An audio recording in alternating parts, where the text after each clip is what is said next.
Κυρίες και κύριοι, φίλες και φίλοι, χαίρετε. Είναι η εκπομπή Γεωπολιτικά, μία σύνοψη των κυριωτέρων γεωπολιτικών εξελίξεων στην περιοχή μας, αλλά και σε ολόκληρο τον κόσμο. Τις προηγούμενες μέρες είχαμε πολύ σημαντικές εξελίξεις. Κορυφαία και ιστορική σημασία ήταν η Σύνοδος Κορυφής στο Βίλνιους, με την οποία το ΝΑΤΟ ολοκλήρωσε ή τείνει να ολοκληρώσει μία στρατηγική επιλογή που είναι η επέκτασή του προς βορράν και η μετατροπή της Βαλτικής σε μία νατοϊκή λίμνη, τοποθετώντας, όπως σήμερα γράφτηκε στο Forbes, μία θηλιά στο λαιμό της Ρωσίας, εκεί σε αυτή την κρίσιμη θάλασσα, τη Βαλτική θάλασσα, και αποκλείοντας τη Ρωσία στην ουσία στα λίγα χιλιόμετρα, μερικές δεκάδες χιλιόμετρα της ακτής του Καλίνιγκραντ και στα περίπου 400 χιλιόμετρα της ακτής στον κόλπο, στον μυχό της Αγίας Πετρούπολης. Στην Σύνοδο Κορυφής που έγινε στο Βίλνιους έκλεισαν μια σειρά από ζητήματα, εγκρίθηκαν τα επιχειρησιακά σχέδια του ΝΑΤΟ, τα καινούρια, έγιναν κάποιες ρυθμίσεις, πήραν κάποιες αποφάσεις για την Ουκρανία και στο περιθώριο αυτής της συνόδου είχαμε τη συνάντηση του Έλληνα Πρωθυπουργού, του κ. Μητσοτάκη, με τον πρόεδρο της Τουρκίας, τον Ταΐπ Ερντογάν. Αυτή η συνάντηση που γίνεται λίγες μέρες πριν από την 100η επέτειο της υπογραφής της Συνθήκης της Λοζάνης, η οποία υπογράφηκε στις 24 Ιουλίου του 1923. Αυτή η συνάντηση λοιπόν είναι προφανώς μια καινούργια σελίδα στις ελληνοτουρκικές σχέσεις και κατά πάσα πιθανότητα είναι η αφετηρία εξελίξεων και γεγονότων που θα τα δούμε να εκτελήσονται το επόμενο διάστημα στην περιοχή μας. Αυτά σε συνδυασμό με την υπαναχώρηση Ερντογάν και την καταρχάς άρση του βέτο για την ένταξη της Σουηδίας στο ΝΑΤΟ, αλλά και μερικά άλλα πολύ σημαντικά ζητήματα θα τα συζητήσουμε στην εκπομπή μας με τον προσκεκλημένο μας που είναι ο πρέσβης επιτιμή, ο κύριος Γεώργιος Αϊβαντής. Κύριε πρέσβη, σας καλωσορίζουμε στην εκπομπή μας. Καλησπέρα σας, ευχαριστώ πολύ για την πρόσκληση. Όπως είδατε στον πρόλογό μας, όπως είπαμε στον πρόλογό μας, υπάρχουν πολύ σημαντικά ζητήματα. Όντως. Να ξεκινήσουμε από την συνάντηση του Έλληνα Πρωθυπουργού με τον Τούρκο Πρόεδρο. Πώς είδατε εσείς αυτήν τη συνάντηση, όπως προείπα, που γίνεται στα 100 χρόνια, με τη συμπλήρωση 100 χρόνων από την Συνθήκη της Λοζάνης, που και αυτή ήταν μια αφετηρία. Πράγματι, κύριε Καλεντερίδη, η Συνθήκη της Λοζάνης 100 χρόνια πριν παγίωσε, κατέγραψε στο χαρτί ένα συσχετισμό δύναμης και ήταν η πιστολιά του αφέτη για μια κούρσα. Η λογική ότι θα έπρεπε να διατηρηθεί ο συσχετισμός δυνάμεων που καταγραφόταν το 1923 και σήμερα ως διαμαγείας για νομικούς λόγους είναι μια αφελής άποψη. Η Συνθήκη της Λοζάνης αυτή τη στιγμή που μιλάμε τελεί υπό δυναμική αναδιαπραγμάτευση και σε όλες τις πτυχές, σε ό,τι αφορά το καθεστώς του Αιγαίου, σε ό,τι αφορά την κυριότητα των νησιών, σε ό,τι αφορά την στρατιωτικοποίησή τους ή μη, και βεβαίως τελεί υπό διαπραγμάτευση στη Θράκη. Το νέο στοιχείο υπό το οποίο συμβαίνουν αυτές οι εξελίξεις είναι ο ανταγωνισμός Ελλάδας και Τουρκίας στην Κύπρο, που μπήκε με τον πιο εμφαντικό τρόπο το 1974, ξέσπασε το 1974, και το οποίο είναι το νέο φαινόμενο που επικαθορίζει τις εξελίξεις στο ελληνοτουρκικό Συγγνώμη κύριε πρέσβη, είπατε υποδιαπραγμάτευση είναι το ζήτημα της κυριαρχίας των νησιών, της αποστατικοποίησης, του καθεστώτος του Αιγαίου και της Θράκης. Όλα, δεν υπάρχει κεφάλαιο. Πώς γίνεται η διαπραγμάτευση μεταξύ τίνος και ποιον? Κύριε Καλεντερίδη, κάθε διπλωματικό κείμενο από τη στιγμή κατά την οποία υπογράφεται, αμέσως μετά αποκτά μια δική του δυναμική, διαμορφώνει την πραγματικότητα και διαμορφώνεται από αυτήν. Είναι μια διαλεκτική σχέση.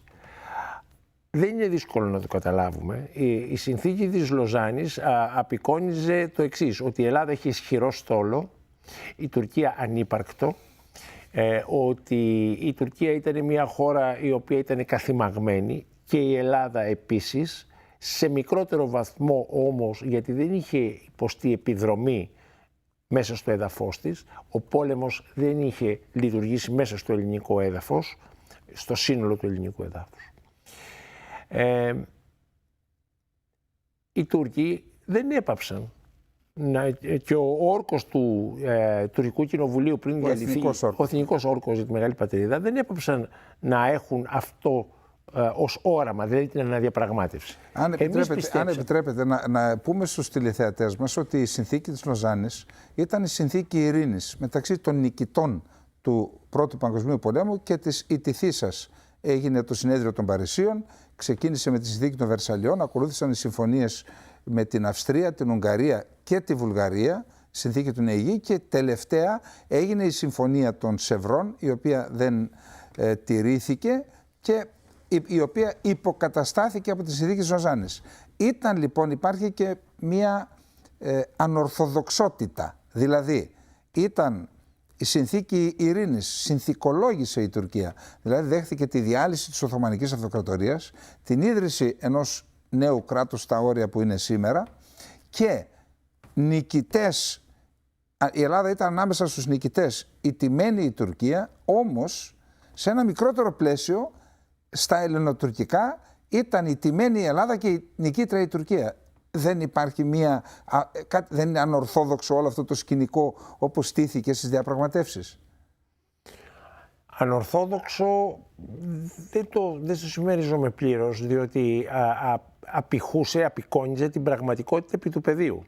Δηλαδή, οι σύμμαχοι αμέσως μετά τον Πρώτο Παγκόσμιο Πόλεμο είχαν διατηρήσει το Σουλτάνο και την ηγεσία του, διότι ήταν παραδομένος, ήταν ένα εργαλείο στα χέρια τους. Ο Κεμάλ έκανε μια εθνική αναγέννηση. Μίλησε για τουρκικό έθνος, μίλησε για Τουρκία και όχι για Οθωμανική Αυτοκρατορία. Και η συνθήκη της Λοζάνης αναγνώριζε το καθεστώς του. Δηλαδή αναγνωρίστηκε ότι η Τουρκία του Κεμάλ ήταν το διάδοχο κράτος της Οθωμανικής Αυτοκρατορίας. Μάλιστα. Και αυτή ήταν η βάση πάνω στην οποία στηρίζονται όλες οι έκτοτε διεκδικήσεις. Δηλαδή το όλαμα της γαλάζιας πατρίδας στηρίζεται πάνω στο γεγονός ότι η σημερινή Τουρκία, η Τουρκία που διαμόρφωσε ο Κεμάλ Ατατούρκ, με τα όπλα και στη συνέχεια ως πολιτικός, είναι η διάδοχος κατάστασης της Οθωμανικής Αυτοκρατορίας. Γι' αυτό και βλέπετε τον Ερντογάν να μιλάει για τα σύνορα της καρδιάς μας και να τα διεκδικεί. Όπως θα πρόσεξαν οι πιο παρατηρητικοί από τους τηλεθεατές, τον Οκτώβριο συμφωνήθηκε να συνέλθουν στη Θεσσαλονίκη και όχι στην Κέρκυρα, στη Θεσσαλονίκη, όπου η οικία του Κεμάλ Ατατούρκ, όπου τα σύνορα της καρδιάς του κυρίου Ερντογάν, μέχρι τη Θεσσαλονίκη. Ναι, εκεί συμφωνήθηκε να συνέλθουν από κοινού συνεδρίαση τα δύο υπουργικά συμβούλια, ως εάν η αυτοκρατορία να υπάρχει και η Ελλάδα να είναι ένα είδος Βοσνίας Ερζεγοβίνης. Δηλαδή μιας περιοχής την οποία η Οθωμανική Αυτοκρατορία δεν είχε πλήρη κυριαρχία, αλλά τη διεκδικούσε. Τη διεκδικούσε από να έρθει στη σφαίρα της. Παγιώνεται λοιπόν, πιστεύω εγώ, ο τουρκικός αναθεωρητισμός. Ο κύριος Μητσοτάκης, ο Έλληνας Πρωθυπουργός, βλέπει μόνο το ρωσικό αναθεωρητισμό. Αυτός είναι ένας πολιτικός τραβισμός. Δεν μπορείς να βλέπεις μόνο το ρωσικό αναθεωρητισμό όταν ο ελέφαντας μέσα στο δωμάτιο είναι ο αναθεωρητισμός της Τουρκίας, ο οποίος μας αφορά αμέσως.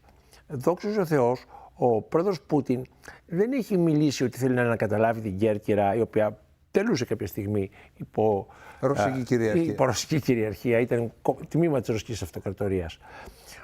Ο πρόεδρος Ερντογάν όμως έχει εκφράσει σαφείς προθέσεις για την Θράκη, σαφείς προθέσεις για το Αιγαίο και επιπλέον έχει μια σαφή πολιτική για την Κύπρο. Και πάλι θα ήθελα να υπενθυμίσω στους πιο προσεκτικούς από τους ακροατές ότι ο Έλληνας Πρωθυπουργός δεν άρθρωσε κατά τη διάρκεια της συνάντησης, δεν άρθρωσε σε όλη τη σύνοδο του ΝΑΤΟ την λέξη Κύπρος. Προσθέτω ότι η Κύπρος στους επιχειρησιακούς σχεδιασμούς του ΝΑΤΟ δεν καταγράφεται ως χώρα, αλλά ως συντεταγμένες. Η μεγάλη ελληνική νίκη σε πολλά εισαγωγικά ήταν ότι και η Ελλάδα και η Τουρκία κατεγράφησαν και αυτές με συντεταγμένες, αλλά δεν αμφισβητεί η Ελλάδα την ύπαρξη της Τουρκίας, ούτε η Τουρκία την ύπαρξη της Ελλάδος.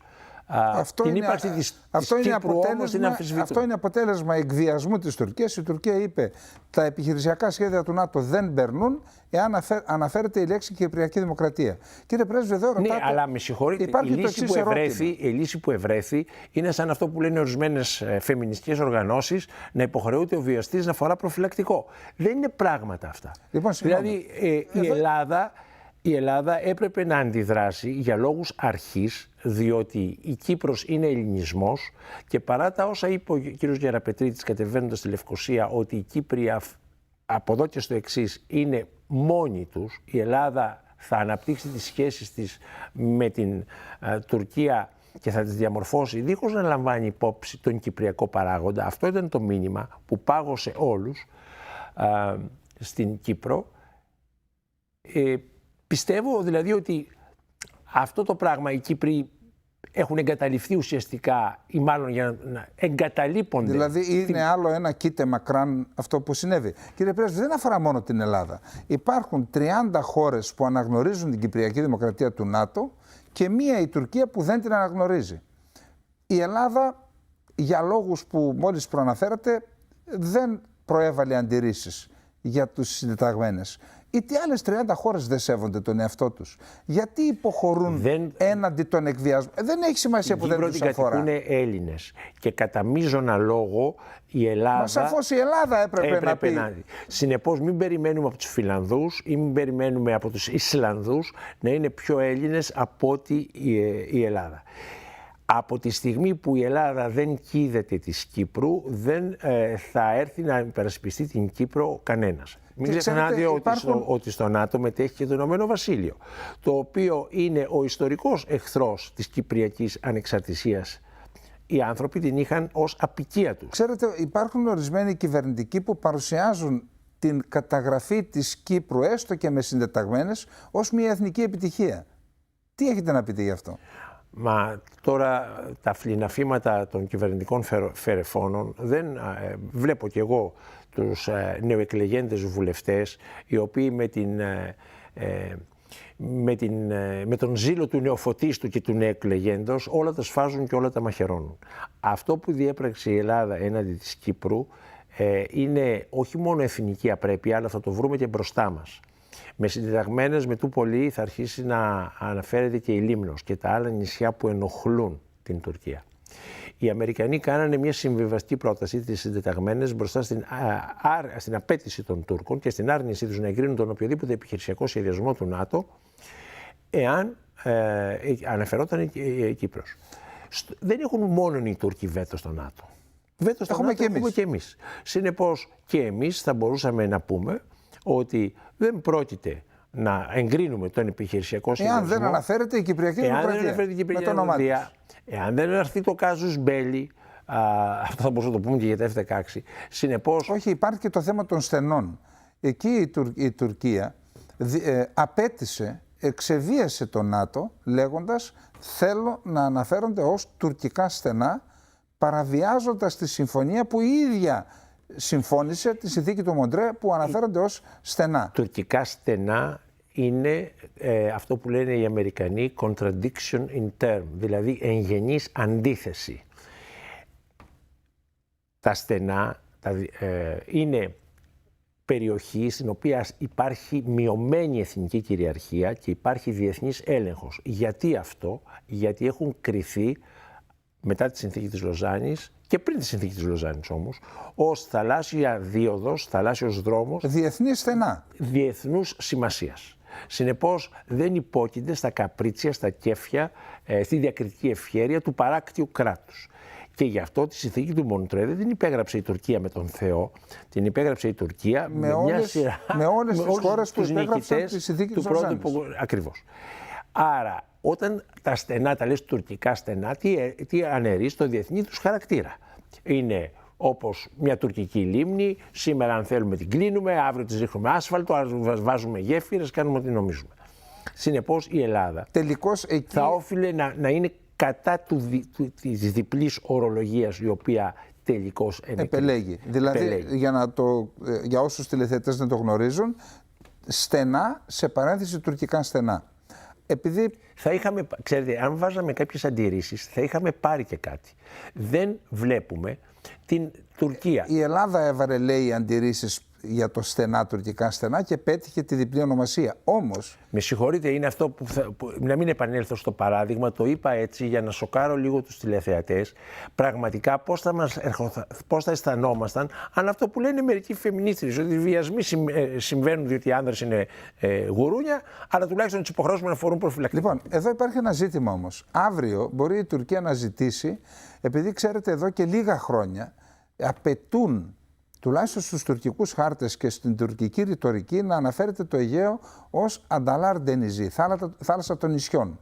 Άρα αύριο μπορεί να απαιτήσουν, βλέποντας με ποιους έχουν να κάνουν, είτε τους υπόλοιπους νατοικούς είτε την Ελλάδα, να αναφέρεται Αιγαίο σε παρένθεση Ανταλάρ Ντενιζή και Χίος σε παρένθεση Σακίζαντας. Δηλαδή αυτό ανοίγει το δρόμο για τέτοιου είδους απαιτήσεις της Τουρκίας. Αφού πέρασε αυτό, να περάσει και το άλλο. Γιατί οι Τούρκοι θεωρούν ότι όσο το Αιγαίο αναφέρεται με την ελληνική ονομασία διεθνώς, ότι αυτό δυσχεραίνει τα επεκτατικά του σχέδια. Εξού και το Τουρκετζίαν, η παγκόσμια αυτή. Εδώ λοιπόν είναι ένα ολισθηρό μονοπάτι το να δέχεσαι αφενός με την Κυπριακή Δημοκρατία να αναφέρεται με συντεταγμένες και τα στενά, που είναι διεθνή στενά, να αναφέρονται ως τουρκικά στενά. Ναι, είναι τι δεν καταλαβαίνουμε. Ακριβώς στις τουρκικές απαιτήσεις. Πρώτα απ' όλα δεν τολμήσαμε να τα καταγγείλουμε τη στιγμή που οι άλλοι δεν τα σεβόντουσαν. Δηλαδή κάνανε μέσα στο καλοκαίρι με τις εθνικές εορτές παραβιάσεις κτλ. Χρησιμοποιώντας αμερικανικής κατασκευής αεροσκάφη. Το λέω αυτό για τους αφελείς και βλέπω μια σειρά από δημοσιολογούντες οι οποίοι αναπαράγουν.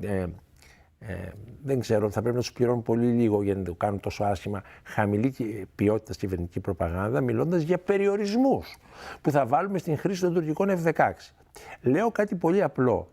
Πιστεύετε ότι ο κύριος Μίτς Μακντόνελ θα είχε δυσκολία να δεχθεί μέσα στο Κογκρέσο να υπάρχουν και περιορισμοί για τα ελληνικά F-16? Αν δηλαδή προωθούμε τώρα το ματζούνι, το οποίο είναι για πάσα νόσον και πάσα μαλακίαν, είναι η πανάκια.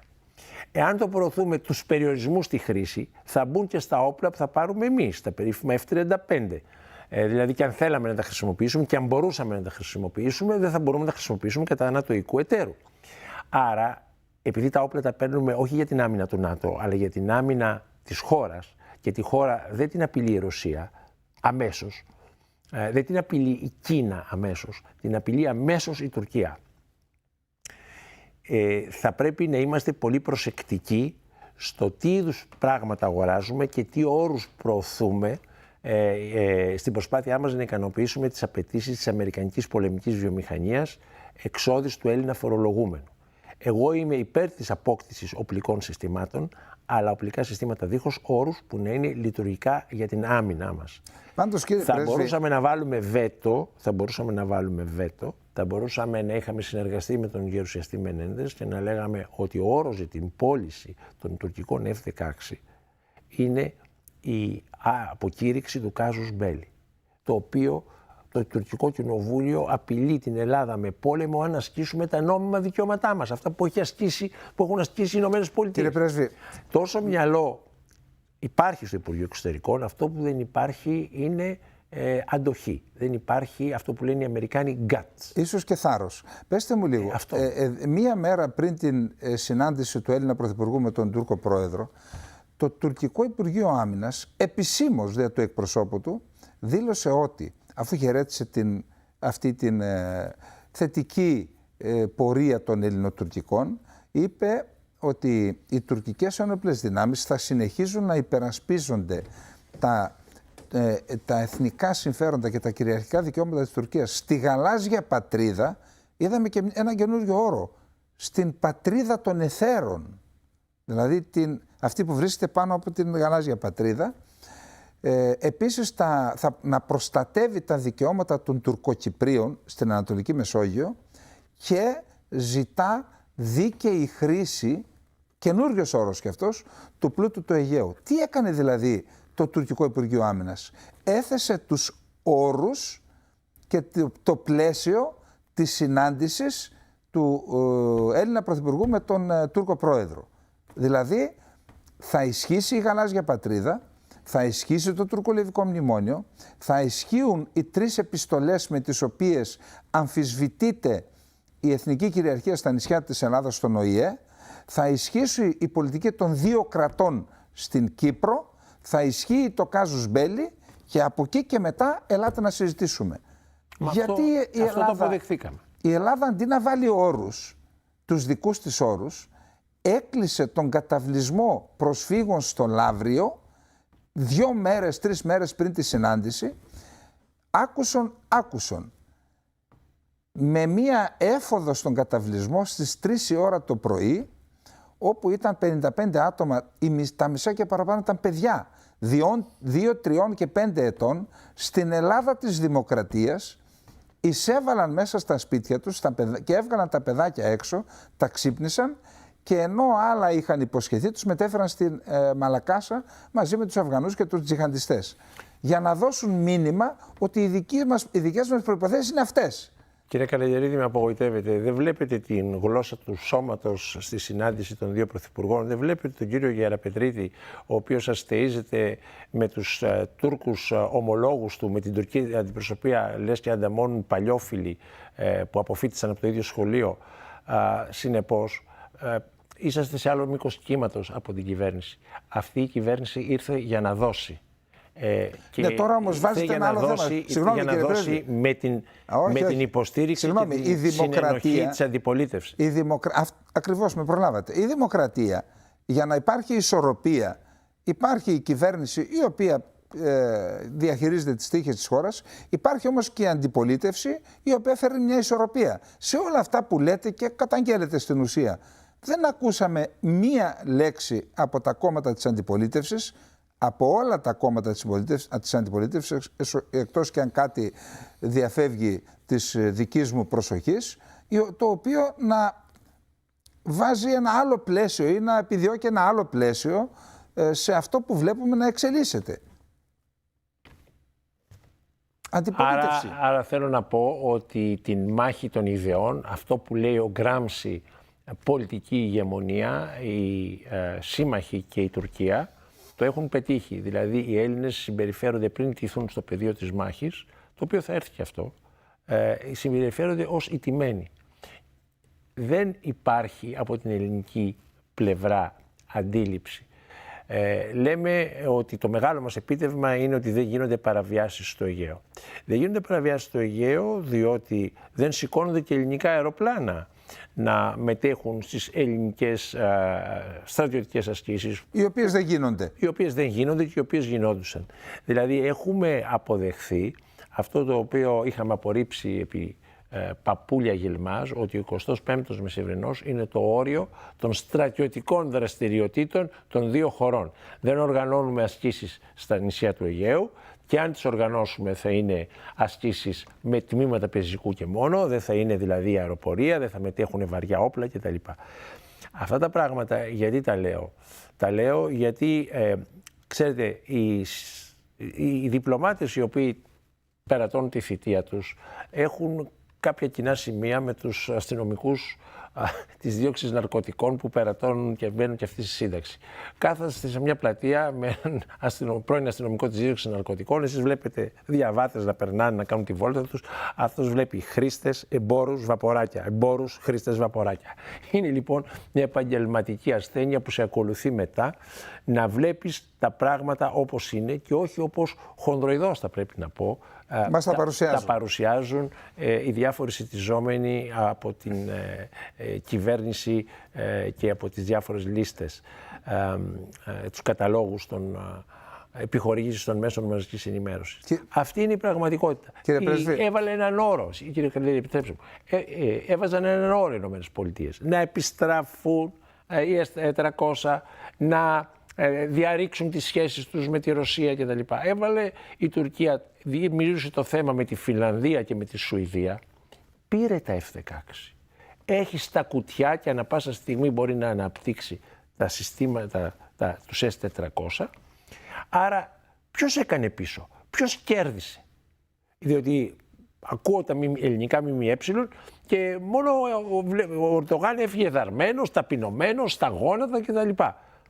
Ο άνθρωπος δεν είχε τα F-16, τα πέτυχε και με τη δική μας υπογραφή, χωρίς να αρθεί ο βασικός λόγος, το casus belli, δηλαδή γιατί εμείς δεν θέλαμε να έχει η Τουρκία F-16 για τη συλλογή της, διότι αυτή η συλλογή μας αφορά, μας απειλεί.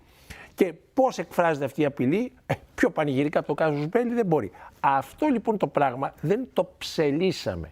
Λοιπόν, κύριε Πρέσβη, θα πάμε σε λίγο σε διάλειμμα. Απλά θέλω να πω, σε επίρρωση των όσων λέτε, ότι τους τελευταίους μήνες, που όντως από τον Ιανουάριο, αν δεν κάνω λάθος, και εντεύθεν, δεν έχουμε παραβιάσεις. Οι παραβιάσεις είναι μηδενικές. Όμως είναι μηδενικές οι παραβιάσεις γιατί δεν πετούν και τα ελληνικά αεροσκάφη. Δηλαδή, τι έχουμε πετύχει με αυτόν τον τρόπο? Μπορεί να γίνει μία άσκηση σε ένα νησί, στη Λέσβο για παράδειγμα, που να απαιτείται εγγύς αεροπορική υποστήριξη στη διάρκεια της άσκησης. Δεν παρέχεται εγγύς αεροπορική υποστήριξη επειδή τηρείται το μορατόριο να μην πετούν οι Τούρκοι, να μην πετούν και οι Έλληνες στο Αιγαίο. Όμως αυτό συνιστά πρώτον μία ιδιότυπη αποστρατιωτικοποίηση των νησιών στον αέρα. Δεν έχουν υποστήριξη τώρα, έστω και υπομορφή ασκήσεων, τα νησιά μας. Και δεύτερον, εξισούται το δικαίωμα της Ελλάδας να στέλνει πολεμικά αεροσκάφη στο Αιγαίο με το δικαίωμα με ή χωρίς εισαγωγικά της Τουρκίας. Εν πάση περιπτώσει, αυτό είναι ένας προβληματισμός. Τώρα θα προσπαθήσουμε να δούμε τι έγινε στη Σύνοδο Κορυφής στο Βίλνιους, μια ιστορική θα έλεγα Σύνοδος Κορυφής, τι σημαίνει αυτό για το μέλλον του ΝΑΤΟ, τι κύκλοι κλείνουν, ποιος κύκλος ανοίγει, ποιο είναι το μέλλον του ΝΑΤΟ με την μεθόδευση που το οδηγεί στην Ασία μέχρι την Ιαπωνία. Αυτά λοιπόν θα συνεχίσουμε με αυτά θα συνεχίσουμε στο δεύτερο μέρος της εκπομπής. Τι έχετε να πείτε, κύριε Πρέσβη, πώς κρίνετε τη Σύνοδο Κορυφής στο Βίλνιους της Λιθουανίας, που ούτως ή άλλως, όπως και να το δει κανείς, όντως είναι μια ιστορική Σύνοδος Κορυφής? Κοιτάξτε, ιστορική θα το δείξει η ιστορία. Είναι το πρόβλημα της Ουκρανίας. Το ΝΑΤΟ επιβεβαίωσε τη βούλησή του και οι βόμβες διασποράς είναι το πιο απτό παράδειγμα, το πιο καλό τεκμήριο ότι θα πολεμήσει τη Ρωσία μέχρι του τελευταίου Ουκρανού. Μήπως, συγγνώμη κύριε Πρέσβη, μήπως οι βόμβες διασποράς είναι μια ομολογία αποτυχίας στο μέτωπο? Γιατί εάν πήγαιναν καλά οι επιχειρήσεις στο μέτωπο να βγάλει από το οπλοστάσιο τις βόμβες διασποράς και τους ATACMS που είναι το επόμενο βήμα, εάν έφερναν αποτέλεσμα τα όπλα που έχουν σταλεί μέχρι τούδε?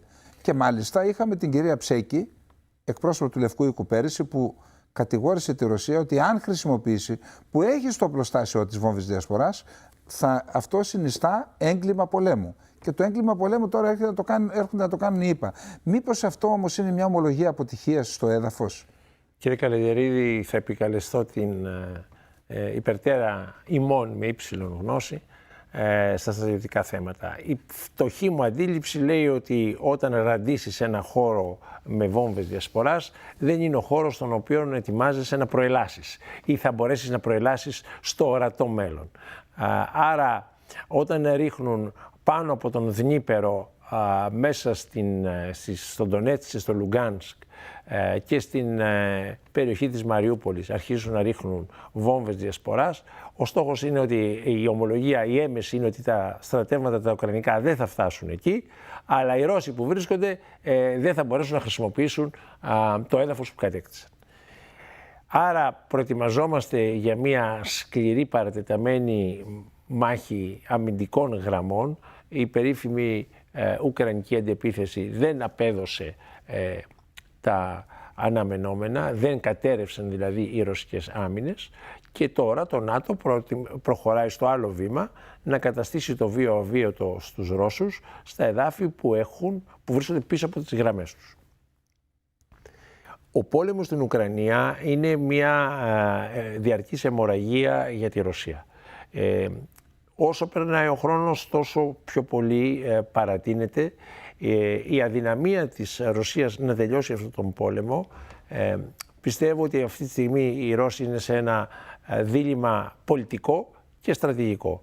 Εάν πρέπει να τελειώνουν με το Κίεβο, η μόνη ελπίδα θα ήταν να οργανώσουν κάποια στιγμή μια επίθεση από βορρά, από τη Λευκορωσία. Εάν δεν μπορούν για στρατιωτικούς λόγους να το κάνουν αυτό, αποφασίζουν να υιοθετήσουν μια πολιτική συνύπαρξης μέσα πιασμένη στο δόκανο με την Ουκρανία. Ο καθηγητής Μερσχάιμερ έγραψε ένα πάρα πολύ ενδιαφέρον άρθρο σε γερμανικό μέσο ενημέρωσης, με το οποίο αναλύει με έναν πάρα πολύ σαφή αλλά και έγκυρο ακαδημαϊκό λόγο τα διλήμματα των δύο πλευρών. Το συμπέρασμά του είναι ότι ο πόλεμος αυτός θα συνεχίσει, δεν υπάρχει άλλη ελπίδα παρά μια σύντομη εν της πράγμαση ανακοχή με την προοπτική να ξαναρχίσουν οι συγκρούσεις. Ούτε η Ουκρανία μπορεί να αποδεχθεί την απώλεια των εδαφών ανατολικά του Δνιπέρου, ούτε και η Ρωσία μπορεί να αποδεχθεί το καρκίνωμα που συνιστά πλέον η Ουκρανία τόσο κοντά στα σύνορά της. Το ΝΑΤΟ επεκτείνεται, ναι βέβαια επεκτείνεται. Θυμάμαι το 1997 όταν υπηρετούσα στη διεύθυνση ΝΑΤΟ, είχα πάει σε ένα σεμινάριο στη Βρετανία, σε έναν μεσαιωνικό πύργο, πάρα πολύ chic και πάρα πολύ in, όπου άκουσα, όπως και όλοι οι άλλοι μετέχοντες, με μεγάλη έκπληξη τους Βρετανούς με απίστευτες λεπτομέρειες να επιχειρηματολογούν όχι μόνο γιατί αλλά και πώς θα επιστρέψει η Ρωσία στα σύνορα της Μεγάλης Εκατερίνης. Στα σύνορα της Μεγάλης Εκατερίνης. Δηλαδή όχι την Ουκρανία, όχι τη Ζαπορίζια, η Μεγάλη Εκατερίνη, όχι την Κριμαία, όχι στον Κάφκασο. Και όταν κάποια στιγμή τόλμησα να εκφράσω μια απορία για τον υπερβάλλουσα αισιοδοξία και ενθουσιασμό που απέπνεε ο όλος σχεδιασμός του σεμιναρίου, η απάντηση είναι ότι εργαζόμαστε μεθοδικά γι' αυτό. Ήταν Φλεβάρης του 1997, Μάρτιος του 1997. Ξέρετε, υπάρχει ο αντίλογος σε αυτό. Ο αντίλογος σε αυτό που λέτε ότι ο πόλεμος θα συνεχιστεί. Υπάρχουν σοβαρές απόψεις. Επαναλαμβάνω, σοβαρές απόψεις και όχι προπαγανδιστικές, που λένε ότι η αμυντική βιομηχανία των Ηνωμένων Πολιτειών της Αμερικής και της Δύσης, αλλά και τα αποθέματα των χωρών που στηρίζουν την Ουκρανία σε όπλα και πυρομαχικά σε έναν μεγάλο βαθμό έχουν εξαντληθεί. Μάλιστα ο πρόεδρος της Ουκρανίας, ο κύριος Ζελένσκι, γυρνάει και στις επαφές που κάνει με προέδρους ξένων χωρών, επέρεται ότι έχει στα χέρια του όλα τα οπλικά συστήματα και όλα τα αποθέματα σε όπλα και πυρομαχικά που έχει η κάθε χώρα. Όταν τα καταμέτρησε κάποια στιγμή σε κάποιον πρωθυπουργό, του είπε: να σε πάρω για υπουργό άμυνας, ξέρεις περισσότερα από μένα και από τον υπουργό μου. Τι θέλω να πω. Υπάρχει καταρχάς ένα ζήτημα πώς διαρρέουν αυτά και πώς δίνονται στον πρόεδρο μιας χώρας που μπορεί να τα δώσει αύριο σε μια χώρα που ενοχλεί την Ελλάδα, για παράδειγμα στην Τουρκία, αλλά αυτό είναι ένα άλλο θέμα. Εδώ λοιπόν υπάρχει πρόβλημα, ξέρετε. Θα χρειαστεί μια πενταετία, πάντα με βάση έγκυρες αναλύσεις δυτικών, μια πενταετία για να αναπροσαρμοστεί και να αναδιοργανωθεί η αμυντική βιομηχανία της Δύσης και να μπορεί να ανταπεξέλθει σε τέτοιες ανάγκες που έχει ο πόλεμος στην Ουκρανία. πώς μπορεί να συνεχιστεί, ενώ από την άλλη πλευρά έχουμε μια Ρωσία η οποία έχει τη δικιά της αμυντική βιομηχανία, παράγει τα δικά της αεροπλάνα, πυράβλους, πυρομαχικά, βλήματα, άρματα. Πώς λοιπόν μπορεί να... Δεν είναι θέμα συσχετισμού δυνάμεων. Ασφαλώς η Δύση είναι πιο ισχυρή. Είναι ζήτημα καθητοποιημένης παραγωγής στη μια πλευρά και μονοσήμαντης από μια χώρα, και από την άλλη πλευρά έχουμε μια ομάδα κρατών που η καθεμία κάνει και την ηθική της πολιτική. Θέλω να πω ότι ο πόλεμος αυτός, εγώ διάβασα σήμερα ένα άρθρο που ανέφερε μια άποψη του Προέδρου της CIA, του κυρίου Μπέρντς, που είπε ότι ο πόλεμος πρέπει να παγώσει, να γίνουν δημοψηφίσματα στις κατεχόμενες από τη Ρωσία περιοχές υπό την επίβλεψη και την ευθύνη του ΟΗΕ και ό,τι αποφασίσουν οι πολίτες. Θέλω να πω ότι το τέλος του πολέμου απασχολεί και τις ΗΠΑ, δεδομένου ότι το 2024 είναι προεκλογική χρονιά. Είναι δυνατόν να αντέξουν οι ΗΠΑ έναν πόλεμο πληρώνοντας τεράστιο τίμημα? Έχουν δώσει όλα τα αποθέματα, δεν μπορούν να ανταπεξέλθουν σε έναν πόλεμο αν παρελπίδα. Πώς λοιπόν θεωρείτε ότι θα λήξει αυτή η υπόθεση? Προσέξτε, εάν όντως είναι έτσι όπως ανέφερα τα πράγματα, στηριζόμενος σε έγκυρα δημοσιεύματα της Δύσης και σε πληροφορίες. Κύριε Καλλιερίδη, έχετε δίκιο. Όντως η Δύση βλέπει τα αποθέματά της να εξαντλούνται. Όμως η πολιτική απόφαση να συνεχιστεί ο πόλεμος, ακόμη και με τόξα και βέλη, είναι ηλυμένη. Διότι θεωρούν ότι έχουν αγκιστρώσει εκεί τη Ρωσία, την έχουν πιάσει σε ένα δόκανο και ότι θα αιμορραγήσει μέχρι θανάτου. Το επεισόδιο Πριγκόζιν είναι ενδεικτικό πόσο εύθραυστη είναι το ρωσικό πολιτικό σύστημα, όταν κάποιος τολμάει να το στασιάσει. Σε οποιοδήποτε άλλο κράτος του κόσμου θα τον είχαν κρεμάσει ανάποδα, εκτός από κάποια κράτη της Αφρικής όπου θα αποσυρώταν σε κάποια επαρχία από την οποία θα προερχόταν. Στη Ρωσία όμως δεν συνέβη αυτό, ενώ υπάρχει μια μακρά παράδοση τιμωρίας.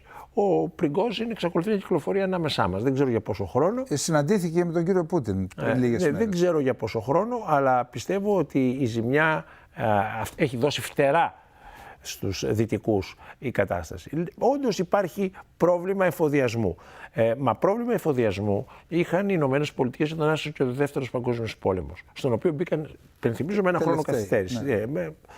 Αλλά το επίτευγμα της αμερικανικής οικονομίας ήταν ότι κατάφερε να παράξει το απαραίτητο υλικό για τον πόλεμο και να θέσει τις βάσεις της παγκόσμιας κυριαρχίας της αμερικανικής οικονομίας στον πλανήτη. Άρα η πολεμική προσπάθεια δεν είναι κατά ανάγκη καταδικαστική για την αμερικανική οικονομία. Προϋποθέτει αναδιάρθρωση. Και για την Ελλάδα, ας πούμε, θα μπορούσαμε ίσως να σώσουμε τα ΕΑΣ, να παράξουμε... Τα ΕΑΣ είναι τα ελληνικά αμυντικά συστήματα, για τους τηλεθεατές το λέω. Η παλιά Πυρκάλ, έτσι να παράξουμε... Κάποτε, πάλι για τους τηλεθεατές, η Ελλάδα ήταν η πρώτη χώρα στο ΝΑΤΟ στην παραγωγή φυσικίων και βλημάτων. Είχαμε την μεγαλύτερη παραγωγή, ήμασταν χώρα που προμήθευε τις χώρες του ΝΑΤΟ και σε φυσικία και σε βλήματα ορισμένων διαμετρημάτων με την Πυρκάλ, και σήμερα η ελληνική αμυντική βιομηχανία χυμάζεται.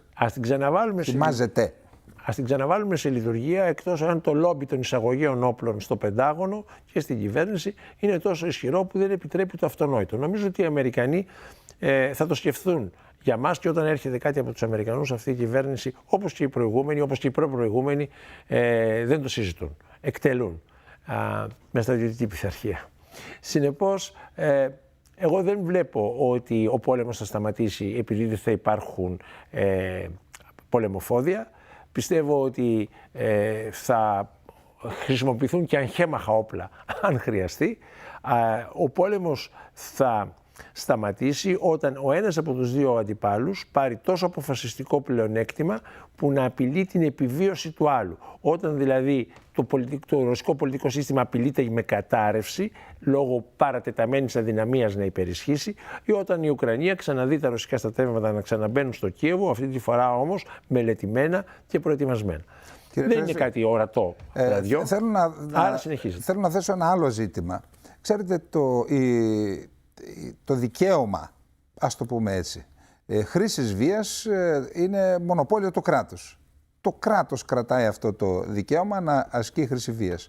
Είδαμε στη Ρωσία, και όχι μόνο στη Ρωσία, και στις ΗΠΑ το είχαμε δει με την Blackwater, αν δεν κάνω λάθος, στην Τουρκία με τη Σαντάτ.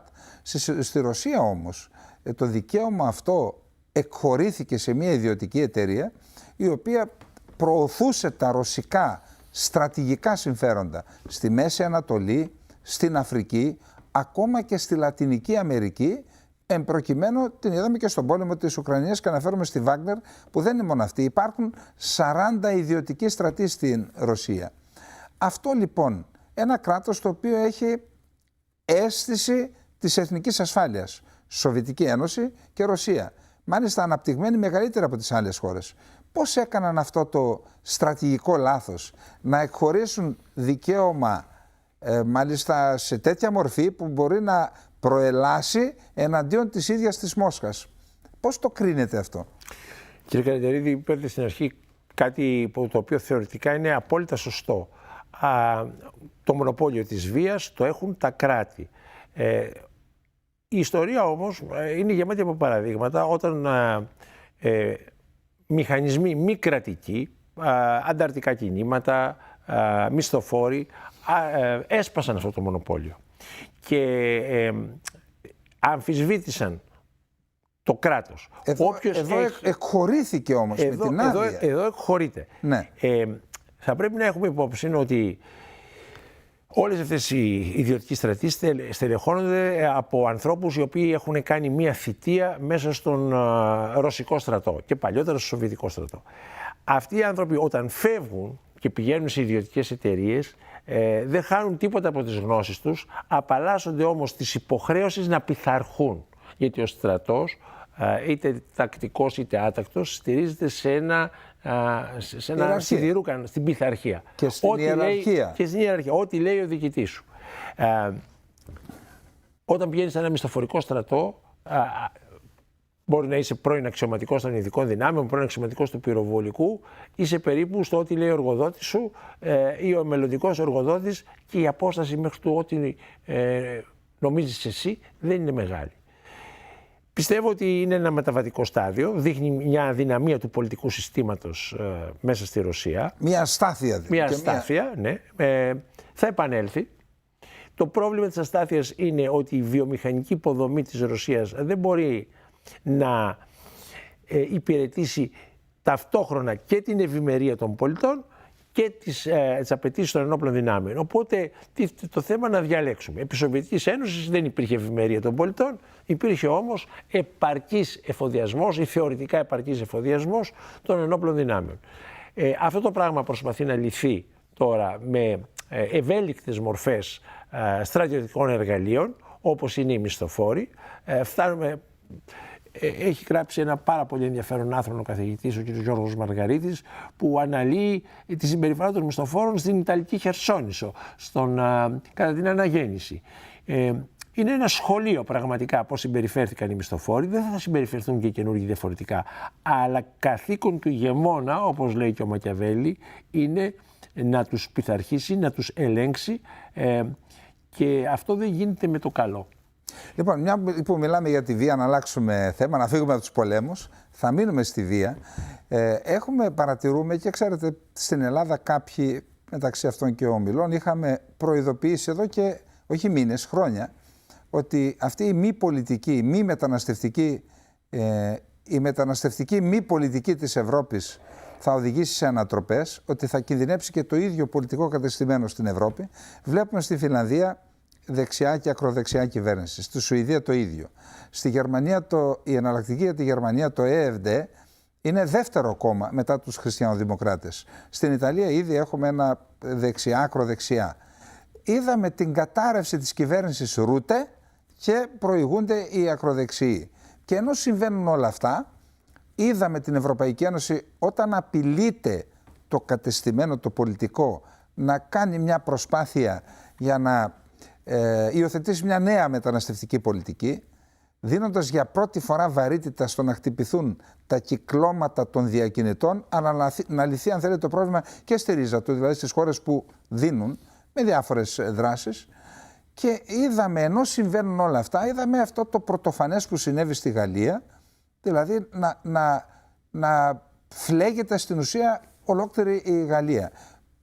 Πώς τα κρίνετε όλα αυτά και ιδιαίτερα τα φαινόμενα που είδαμε να εξελίσσονται στους δρόμους της και των Παρισίων και άλλων πόλεων, νομίζω σε 200 τόσες δήμους της Γαλλίας?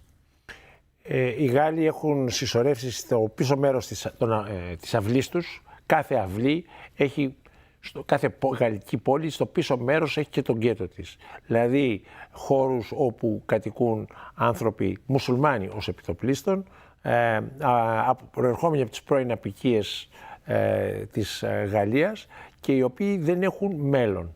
Ούτε αυτοί, ούτε τα παιδιά τους, ούτε τα εγγόνια τους, τα οποία γίνουν στους δρόμους και διαμαρτύρονται.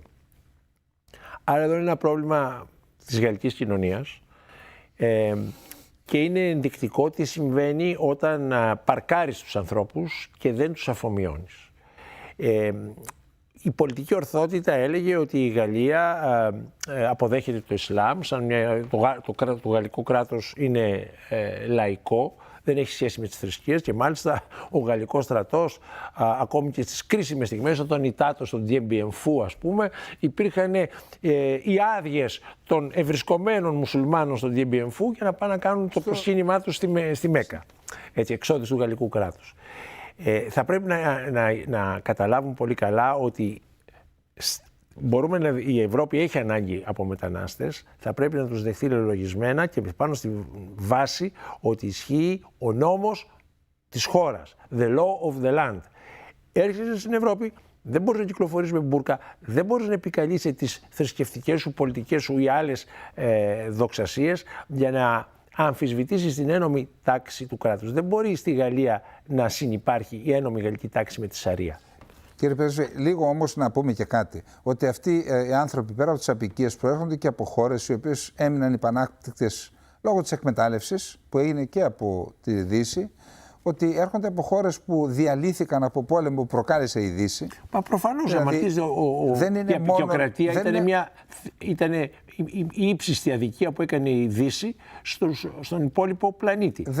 Δεν είναι δηλαδή μόνο τα κυκλώματα, είναι και οι πραγματικές αιτίες, αλλά ένας άνθρωπος που είναι καθηγητής πανεπιστημίου, δηλαδή ενσωματωμένος στην πολιτική, κοινωνική, πολιτισμική, καλλιτεχνική, οικονομική πραγματικότητα μιας χώρας, όπως ο καθένας αντιλαμβάνεται, δεν θα βγει στους δρόμους να κάψει αυτοκίνητα, μπορεί να διαμαρτυρηθεί με κάποιο τρόπο για μια αδικία ή για ένα έγκλημα όπως έγινε με την δολοφονία του νέου, άσχετα με τις συνθήκες που ακολούθησαν, αλλά δεν πρόκειται να κάψει. Εδώ λοιπόν υπάρχει ένα ζήτημα. Μιλάμε για εκατοντάδες χιλιάδες ανθρώπους που βγήκαν στους δρόμους. Οι οποίοι δεν έχουν μέλλον. Η γαλλική κοινωνία δεν τους εξασφαλίζει μέλλον. Και αυτοί οι άνθρωποι έχουν γεννηθεί στη Γαλλία. Υπάρχει ρατσισμός δηλαδή στη Γαλλία ή απλά δεν υπάρχει πολιτική ενσωμάτωση? Σοπάτε. Υπάρχει. Εγώ όταν ήμουν νεαρός φοιτητής στη Γαλλία και πήγαινα στο μετρό τις βραδινές ώρες όπου υπήρχαν οι κύριοι των ΣΕΡΕΣ με τα σκυλιά τους, τα γκλόπ τους κτλ. Εμένα δεν με είχαν σταματήσει ποτέ, γιατί τότε είχα και μαλλιάτατο στο κεφάλι μου, δεν έμοιαζα με μαγκρεμπίνο. Οι συνέλληνες όμως που έτυχε να είναι μελαχρινοί, όπως ο συνομιλητής σας, ναι, θα είχα πρόβλημα. Με λαμψίες. Θα είχα πρόβλημα. Όχι πρόβλημα. Το πρόσωπό σας στον τοίχο, τα πόδια σε διάσταση, τα χέρια σε κολλημένα παλάμες έτσι ανοιχτά και ο αστυνομικός σκύλος να γριλίζει απειλητικά και να απαντά στις ερωτήσεις τους μιλώντας στον τοίχο. Αυτό το πράγμα όταν συνέβαινε πριν στη δεκαετία του 80 που ήμουν εγώ στην Γαλλία, καταλαβαίνετε τι διαστάσεις έχει πάρει τώρα, έχει θεσμοποιηθεί. Τι παραπονούνται οι νέοι Γάλλοι, ότι ο αστυνομικός έλεγχος στρέφεται πάνω εναντίον των ανθρώπων που δεν είναι ψηλοί, ξανθοί, γαλανοί, που μιλάνε γαλλικά, δεν μιλάνε γαλλικά, προδίδεται ότι είναι αυτό που λένε βούτυρα, μπέρ, δηλαδή έχουν καταγωγή από το Μαγκρέμπ. Είναι ένα πρόβλημα της γαλλικής κοινωνίας. Εμείς μπορούμε να το παρατηρούμε, μπορούμε να παίρνουμε μαθήματα. Δεν νομίζω ότι είμαστε στη θέση να δώσουμε συμβουλές. Η γαλλική κοινωνία θα το λύσει μόνη της με τον ένα ή με τον άλλο τρόπο. Μπορούμε όμως να διδαχθούμε από αυτό. Ξέρετε... Και θα πρέπει να μην επαναλάβουμε το λάθος των Γάλλων, που ήταν η αδικία. Πήραν τους ανθρώπους οι οποίοι πολέμησαν μαζί τους στην Αλγερία και τους παρκάρισαν στις πίσω αυλές. Πήραν τους ανθρώπους που ήρθαν να εργαστούν ως ανθρώπινο δυναμικό στη γαλλική βιομηχανία, βαριά βιομηχανία, από το Μαγκρέπ, το Μαρόκο, την Αλγερία, την Τινησία. Εξυπηρέτησαν τους στόχους. Την παραγωγική... Εμείς λοιπόν όταν έρχονται κατάφορτα καΐκια όπως αυτό που ήρθε, θα πρέπει να φροντίζουμε να μην βυθίζονται στην περιοχή έρευνας και διάσωσής μας. Θα πρέπει να τους σώζουμε, θα πρέπει να είμαστε λοιπόν με πολύ σεβασμό στην ανθρώπινη ζωή, όχι να παρατηρούμε, να τους σώζουμε, θα πρέπει να παίρνουμε ενεργητική θέση να τους σώσουμε και θα πρέπει να είμαστε πάρα πολύ αυστηροί στον τρόπο διαλογής και αξιοποίησής τους μέσα στην Ελλάδα. Εσείς πιστεύετε, κύριε Καλεντερίδη, ότι η Ευρωπαϊκή Ένωση δεν έχει τη δυνατότητα να φτιάξει στο λιβικό έδαφος, το έδαφος της Τινησίας, κέντρα διαλογής και νόμιμης μετανάστευσης? Ασφαλώς και έχει. Γιατί δεν το κάνει? Γιατί πιστεύω ότι κάποια κυκλώματα και κάποια συμφέροντα επιβάλλουν τη συνέχιση αυτής της κατάστασης. Άλλωστε, το 2015 πήγαν 1 εκατομμύριο άνθρωποι, πέρασαν από την Ελλάδα και πήγαν στη Γερμανία. Και αυτά τα κυκλώματα πιστεύετε ότι λαδώνουν τους φαροφύλακες και τους κατώτερους λιμενικούς ή μήπως επεκτείνονται και σε επίπεδο ευρωβουλευτών και ευρωδιοίκησης? Εντάξει, εκτιμήσεις μπορούμε να κάνουμε. Ακριβώς, εκτιμήσεις. Η βιομηχανία αυτή είναι πολλών δισεκατομμυρίων. Μπορούμε να κάνουμε και για τα 600.000 ευρώ που βρέθηκαν σε ευρωβουλευτή και δεν θυμόταν την ύπαρξή τους, δεν ήξερε την ύπαρξή τους κτλ. Θυμίζω σε αυτή την παρένθεση, σε αυτή την περίπτωση, παραιτήθηκε ο εισαγγελέας. Ο Βέλγος εισαγγελέας που είχε έμονες ιδέες παραιτήθηκε. Και ανέλαβε κάποιος άλλος με πιο ευρύ πνεύμα. Και πιο στρογγυλοποιημένες θέσεις. Βέβαια. Λοιπόν, αυτές οι 600.000 που πήγαιναν προς τα κάτω ή προς τα πάνω? Λοιπόν, κύριε Πρέσβη, ευχαριστούμε για την, κάτω από πολύ δύσκολες καιρικές συνθήκες, για την παρουσία σας. Νομίζω η πραγματικότητα είναι πολύ πιο ζεστή από τον καιρό. Πιο ζεστή. Φτάσαμε στο τέλος της εκπομπής. Άλλη μια εκπομπή γεωπολιτικά έφτασε στο τέλος της. Μέχρι την επόμενη εβδομάδα να είστε όλες και όλοι καλά και με λιγότερη ζέστη.